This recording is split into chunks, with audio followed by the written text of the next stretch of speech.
જો તમે આ રીતે તીખી બુંદી બનાવશો તો પહેલી વારમાં જ કંદોઈની દુકાન જેવી પરફેક્ટ મોતીના દાણા જેવી તીખી બુંદી તમારી ઘરે બનીને તૈયાર થઈ જશે. તો તીખી બુંદી બનાવવાનું આપણે શરૂ કરીએ તો એના માટે મેં અહીંયા 1 વાટકી બેસન લીધું છે. બેસન ચાળ્યા વગર લેવાનું છે અને પછી એને ફરી ચાળી શકો તમે. તો અહીંયા આપણે 1 વાટકી બેસન લીધું છે. એને કાંઠા વગરના વાસણમાં આપણે લઈ લઈશું તો બુંદી પાડવામાં આપણને આસાની રહેશે.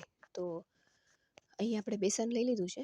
હવે આપણે એની અંદર જે વાટકીથી બેસન માપ્યું છે એ જ વાટકીથી આપણે પોણી વાટકી પાણી લેવાનું છે.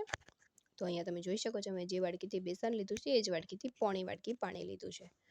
હવે આ જે પાણી છે ને એને આપણે પહેલાં અડધું બેસનમાં ઉમેરવાનું છે અને બેસનનું ગાંઠા વગરનું ખીરું તૈયાર કરવાનું છે.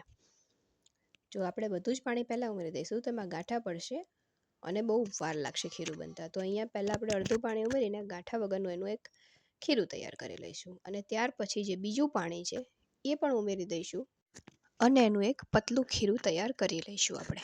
તો અહીંયા બાકીનું જે પાણી હતું અડધું એ મેં ઉમેરી દીધું છે અને પતલું ખીરું તૈયાર આપણે કરી લઈએ. આનું પતલું ખીરું તૈયાર કર્યા પછી આપણે આને સતત 5 મિનિટ માટે ફેટવાનું છે.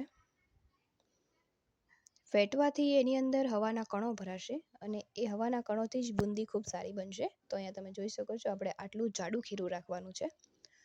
તો અહીંયા હવે હું પહેલાં 1 ચપટી જેટલી હળદર ઉમેરીશ.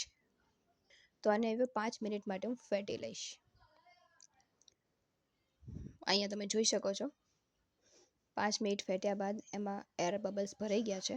તો હવે અહીંયા મસાલો તૈયાર કરીશ. એના માટે અડધી ચમચી સંચર અને અડધી ચમચી લાલ મરચું લીધેલ છે અને અહીંયા બુંદી માટે એક જારો લીધો છે મેં. આ રીતે જારામાં બુંદી આસાનીથી પડે છે. તો જારાને સહેજ તેલવાળો આપણે કરી લેવાનો છે. અહીંયા બુંદી કાઢવા માટે આ રીતનો ચમચો લીધો છે. કોઈ પણ ખાડાવાળો ચમચો લઈ શકો.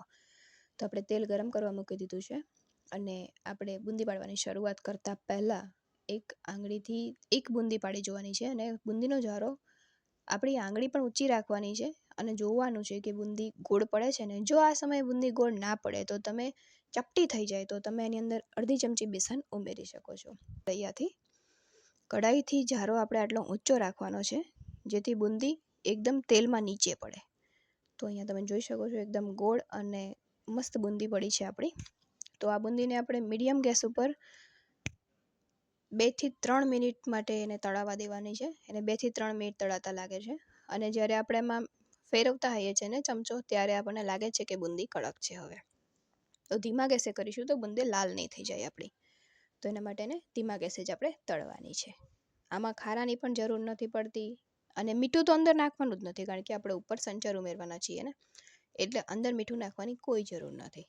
એટલે આપણે અને હવે તમે જોઈ શકો છો આપણી બુંદી તળાઈ ગઈ છે. આપણે એને કાઢી લઈશું. તો આપણી બુંદી બધી જ તળાઈને તૈયાર થઈ ગઈ છે. તો તમે જોઈ શકો છો આ જ રીતે તમે અત્યારે મોરી બુંદી જોઈતી હોય તો તમે મોરી બુંદી પણ આમ નામ રાખી શકો છો સંચર નાખીને. તો હવે આપણે આના પર મસાલો છાંટીશું. તો એના માટે મેં અહીંયા 1 ચમચી કાશ્મીરી લાલ મરચું લીધું હતું અને અડધી ચમચી મેં સંચર લીધું હતું. એની સાથે હું હિંગ ઉમેરી દઈશ અને આને સારી રીતે મિક્સ કરી લઈશ. મિક્સ કરીને અહીંયા આપણી જે બુંદી તૈયાર છે એના ઉપર આપણે આ મસાલાને છાંટી દઈશું.